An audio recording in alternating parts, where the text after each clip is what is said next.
y vio y creyó. Juan 20, versículos 1 al 9.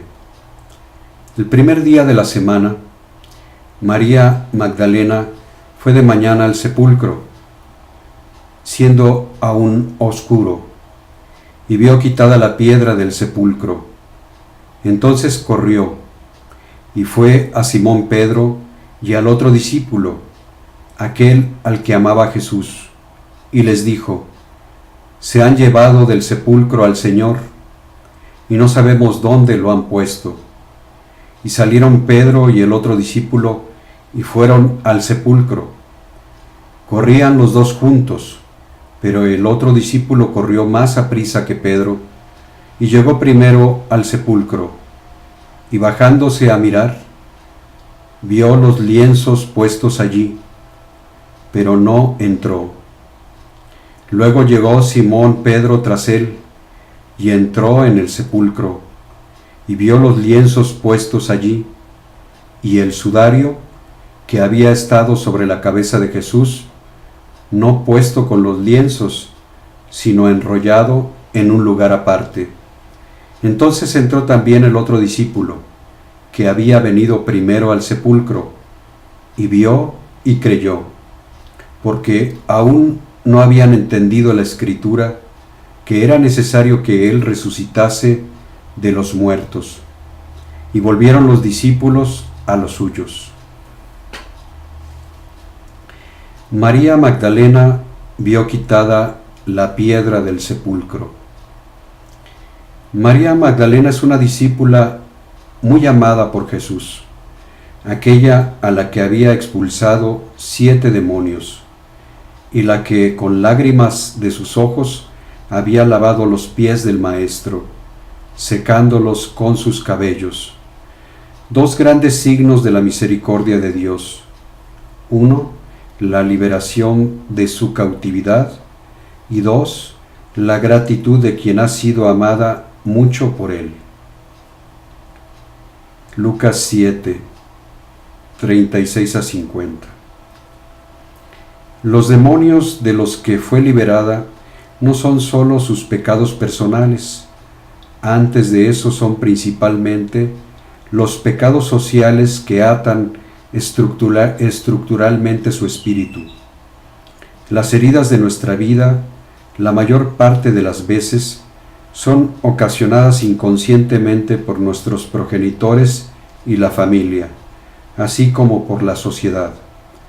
Los prejuicios ideológicos y las opresiones sociales, particularmente sobre la mujer, generan esclavitudes que aprovecha el demonio para mantenernos atados espiritualmente al pecado. En los ejemplos con que Jesús trata a las mujeres puede verse su acción liberadora. Acepta la guía de su madre al inicio de su misión, habla con las mujeres sin prejuicios, las escucha y considera sin distinción de género, es compasivo y tierno con ellas, las defiende y sana, no se aprovecha de su amor y servicio, les da su lugar como discípulas y confía en su misión. Cada una de estas actitudes de Jesús nos libera de cada demonio incrustado en los pecados estructurales que oprimen nuestras almas de hombres y mujeres. El signo de la gratitud de la mujer que unge con besos los pies de Jesús es una muestra de cómo el Señor se deja conmover por quien responde amorosamente a la misericordia que Él prodiga con su perdón, porque había estado encadenada al pecado y ahora ha sido liberada. Observemos que antes de responder con amor, el pecador no puede hacerlo debido a su esclavitud. Es cuando sentimos el amor misericordioso del Señor y cuando irrumpe el amor que estaba dentro de nosotros, pero lo tenía bloqueado el pecado. Magdalena vio quitada la piedra del sepulcro. Ella es una discípula amada por el Señor, porque es la primera que ve cómo fue quitada la piedra del sepulcro, es decir, la piedra del pecado, pues antes había sido quitada de sí misma. El sepulcro era donde su alma estaba cautiva por el pecado y ahora está libre gracias al amor de Jesús. María Magdalena es la primera que ve, pero aún no entiende qué pasa. Por eso acude con los discípulos y la comunidad para poder comprender mejor. Fue a Simón Pedro y al otro discípulo, aquel al que amaba Jesús. Este último se refiere a Juan, el autor de este evangelio, cuando se presenta como aquel al que amaba Jesús. Sabemos con lo anterior que es un reconocimiento de la cautividad en que se encontraba el discípulo, no porque Pedro y los demás discípulos no estuvieran también en esta situación, sino porque, como escritor del presente evangelio, necesitaba hacerlo explícito a sus lectores, ya que aquel que es llamado a comunicar su mensaje tiene la apremiante necesidad de ser amado por el Señor, para que sus palabras sean liberadoras y no esclavizantes. El otro discípulo llegó primero al sepulcro y bajándose a mirar, vio los lienzos puestos allí, pero no entró. Juan llega primero que Pedro al sepulcro, pero no entra. Se agacha para mirar y ve los lienzos de lino o cáñamo con que envolvieron a Jesús al bajarlo de la cruz. José de Arimatea y Nicodemo, y en los que se mantuvo envuelto ese sábado. Hay un temor reverente y sagrado ante el sepulcro del Señor. En ese momento, en su ausencia, hay una nueva presencia amorosa que impregna todo. Temor y temblor es lo que siente el discípulo y prefiere darle su lugar a Pedro para que sea el primero que entre en ese lugar sagrado. Pedro entró en el sepulcro y vio los lienzos puestos allí y el sudario que había estado sobre la cabeza de Jesús, no puesto con los lienzos, sino enrollado en un lugar aparte. Pedro es cabeza de la primera comunidad de discípulos y discípulas, debido a su fe, pues confesó ante Jesús que Él es el Hijo de Dios, aunque luego lo negó durante la cruz. Ahora es el primero que tiene el coraje de entrar al sepulcro del Señor, ve los lienzos puestos allí a un lado y el sudario enrollado aparte. Estas prendas serán custodiadas por dos ángeles del Señor, en la visión que Magdalena tendrá posteriormente al entrar, confirmando el lugar de Pedro en la comunidad, que fue el primero que vio el sudario en la cabeza del Señor enrollado aparte. Ambos discípulos se maravillan con lo que ven y sienten en ese lugar sagrado, donde se ha abierto una puerta a la vida eterna que apenas empiezan a darse cuenta. Cuando nos levantamos de la cama, levantamos las sábanas y cobijas que nos cubren y quedan puestas a un lado. Y si traemos algo puesto en la cabeza, nos lo quitamos después de levantarnos y lo colocamos en otro lado del lecho. La imagen del ropaje puesto a nuestro Señor en el sepulcro recrea precisamente este sencillo hecho del despertar del sueño y levantarse, los lienzos puestos allí y el sudario enrollado en un lugar aparte.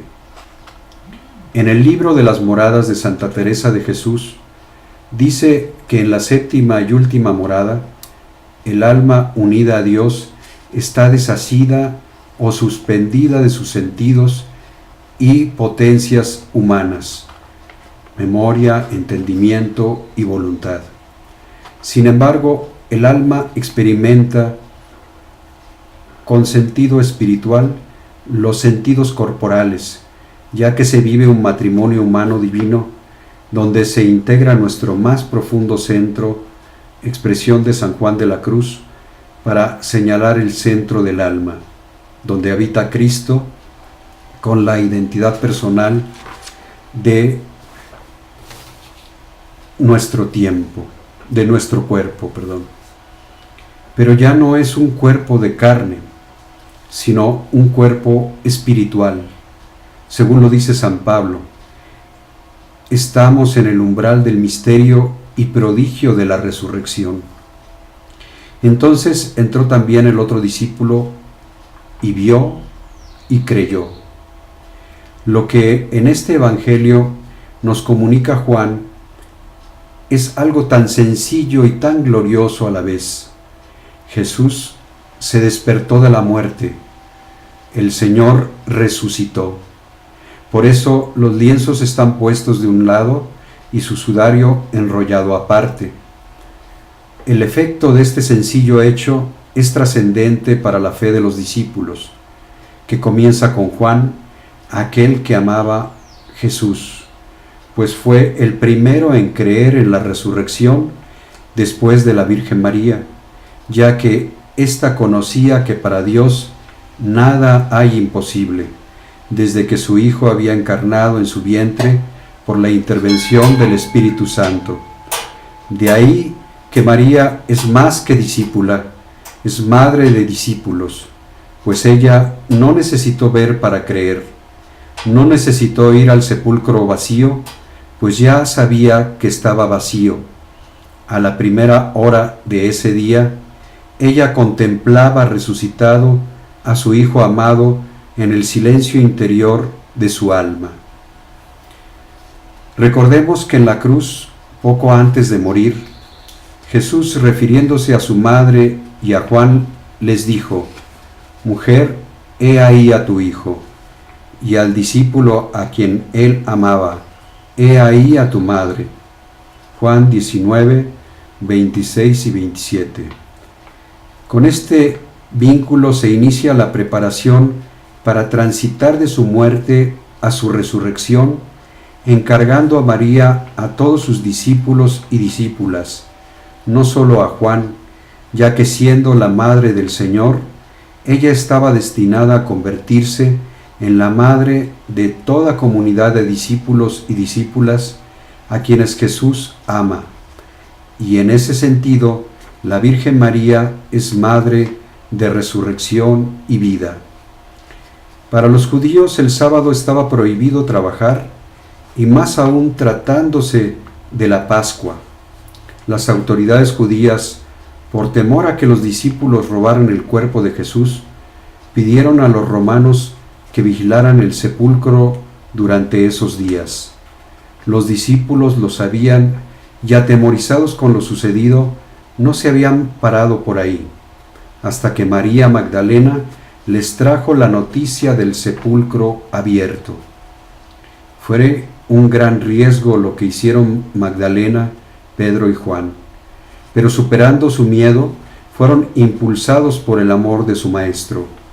Sabían que las autoridades judías y romanas no les convenía que el cuerpo de Jesús desapareciera, porque confiaban en que sólo la certeza de su muerte desmovilizaría su seguimiento. Por eso, al entrar en el sepulcro y encontrarlo vacío, resultaba contrario a los intereses del poder del mundo. Estaban ante un hecho incontenible que ni la misma muerte había podido detener. Fue cuando Juan vio y creyó, pues comenzó a entender la Escritura de cómo era necesario que Él resucitase de los muertos. La evidencia del sepulcro vacío y de encontrar los lienzos y el sudario puestos en diferentes lugares y uno enrollado, como cuando una persona sencillamente se despierta, se levanta y abre la puerta, dejando las prendas que ya no usa para mudarse de casa. Gracias al vínculo con la Virgen María, Juan no necesitó ver a Jesús para creer en su resurrección. Le bastó, al entrar, ver y sentir lo que había ocurrido en el sepulcro. ¿Qué vio? El santo sudario y la sábana santa, luego objeto de culto en la iglesia, pues a través de las imágenes sagradas se asoma Dios como en una ventana, pero a través de la dignidad de las personas que optan por el camino de la santidad, Dios se refleja como en un espejo que nos descubre el corazón de prójimo que cada uno tenemos. Los discípulos Pedro, Magdalena y Juan se vieron a sí mismos en los otros y descubrieron a Jesús en sus corazones. Por eso su llanto se tornó en alegría y su desolación en consolación. Lo anterior representó salir del sepulcro de muerte para entrar a la vida eterna, llevándose consigo a todos los que creen en su persona y lo siguen.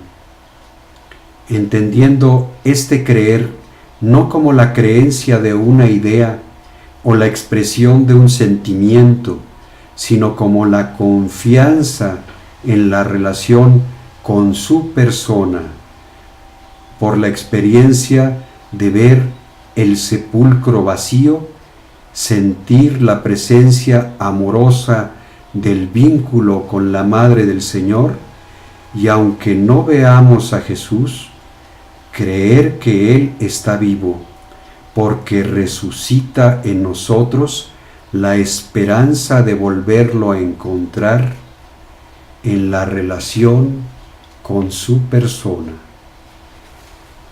Sea tu paz ser feliz y hacer el bien.